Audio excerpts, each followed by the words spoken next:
एक बार एक कबूतर पेड़ की डाल पर बैठा आराम से दाने चुग रहा था। तभी अचानक उसकी नजर यमराज जी पर पड़ी। यमराज जी कबूतर को देखकर हल्का सा मुस्कुरा दिए। कबूतर ये देखकर घबरा गया। वह जानता था कि अगर यमराज जी किसी को देखकर मुस्कुरा दें तो शायद उसका अंत समय करीब है। डर के मारे उसका दिल तेज तेज धड़कने लगा। डरता डरता वह उड़ता हुआ भगवान विष्णु के वाहन गरुड़ जी के पास पहुंचा और बोला, गरुड़ देव, कृपया मेरी मदद कीजिए।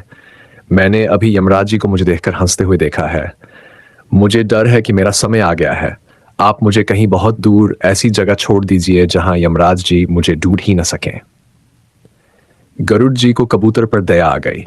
उन्होंने कहा, डरो मत, मैं तुम्हें इतनी दूर ले जाऊंगा कि कोई तुम्हें ढूंढ भी नहीं पाएगा। इतना कहकर गरुड़ जी कबूतर को अपनी पीठ पर बैठाकर एक बहुत दूर पहाड़ों के बीच की गुफा में छोड़ आए। कबूतर खुश हो गया और सोचने लगा, अब तो मैं बिल्कुल सुरक्षित हूं। यमराज जी मुझे यहां कैसे ढूंढ पाएंगे।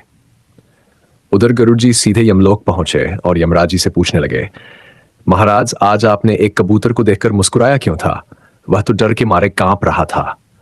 यमराज जी शांत स्वर में बोले, गरुड़ देव, मैं इसलिए मुस्कुराया था क्योंकि मुझे आश्चर्य हुआ।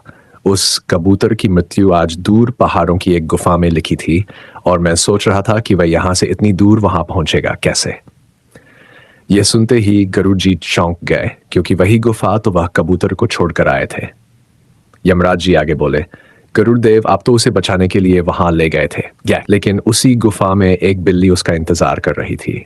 यही जीवन का अंतिम सत्य है। जिस दिन और जिस समय जो होना तय है उसे कोई भी नहीं बदल सकता। सीखत और समय से कोई नहीं बच सकता। जो लिखा है वह होकर ही रहता है। अच्छा, आपको ये वीडियो अच्छा लगा तो लाइक, कमेंट और शेयर करें। आप फेसबुक पे देख रहे हैं तो फॉलो कर लो, यूट्यूब पे देख रहे हैं सब्सक्राइब कर ले और इंस्टाग्राम पे देख रहे हैं तो फॉलो कर ले।